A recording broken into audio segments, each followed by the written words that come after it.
There are so many great planes at Sydney Airport.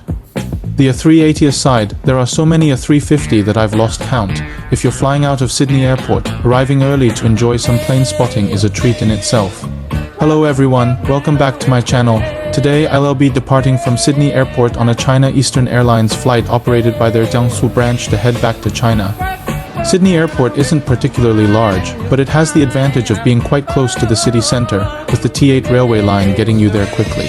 Sydney Airport is the largest international gateway in the Southern Hemisphere, handling 7.93 million international passengers this year alone. Over 50 airlines operate here, offering flights to 98 international destinations. In just over an hour while waiting for my flight, I saw an impressive number of wide-body aircraft. For example, the largest, the A380, is operated by Singapore Airlines and Qantas. The Sunglasses Gaia 350 is operated by Thai Airways, China Southern, Cathay Pacific, and Vietnam Airlines. The Boeing 777 is operated by United Airlines and Cathay Pacific. The Boeing 787 is operated by Shanghai Airlines, All Nippon Airways, Air India, Xiamen Airlines, and Scoot. While there are even more A330 from Garuda Indonesia, Qantas, AirAsia, Finnair, Vietjet Air, and the China Eastern flight we're taking today, there are also some niche airlines here, like Nauru Airlines, from the newly established diplomatic relations country, which has only for Boeing 737 flying to and from Australia, and Fiji. Having had my fill of plane spotting, it's time to board. Sydney Airport's Terminal 1 has limited jet bridges, and with China Eastern having 3 flights departing at the same time, only one got assigned a jet bridge, and we were relegated to a remote stand. Today's aircraft is an A330-200, operated by China Eastern Jiangsu branch with an 8.9-year-old airframe that is much better maintained than the one I flew in on.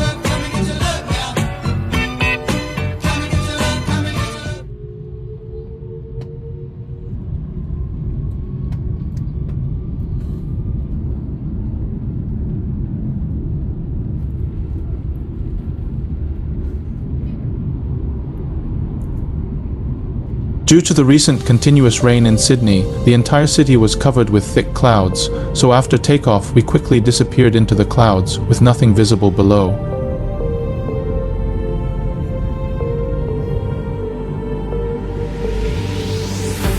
Taking off from runway 16 right, we quickly turned northwest after departure, leaving New South Wales from Woy Woy, entering Queensland, then exiting the Australian continent from Caloundra into the Arafura Sea, skimming past Indonesia's Daulak Island into West Papua. We then continued over the Pacific Ocean, passing through Davao, and crossing the entire Philippines, over Mindanao, Cebu, and Manila, leaving Luzon Island and entering the South China Sea. We started our journey up the coast of China from Shantou in Guangdong, passing Zhangzhou, Xiamen, Quanzhou, Putian, and Fuzhou. After Ningde, we turned inland, passing through Lishui, Jinhua, Hangzhou, and Huzhou, finally arriving in Nanjing. The entire journey took 10 hours and 15 minutes, departing at noon and arriving at 9 p.m.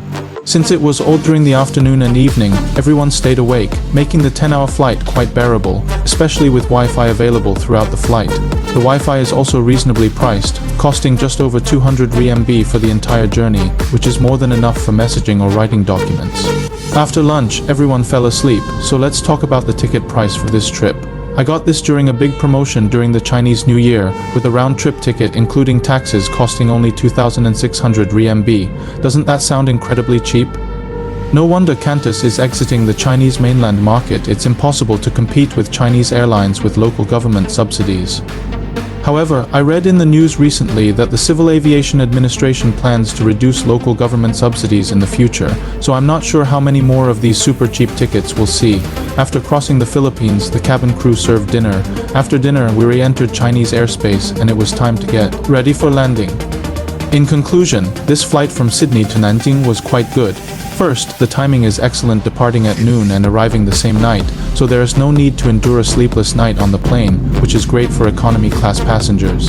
Secondly, this A330 is well maintained, and if you're reseated by the window, the 2-seat configuration is more comfortable than the 777, 787, or a 350. Considering the price, I highly recommend it.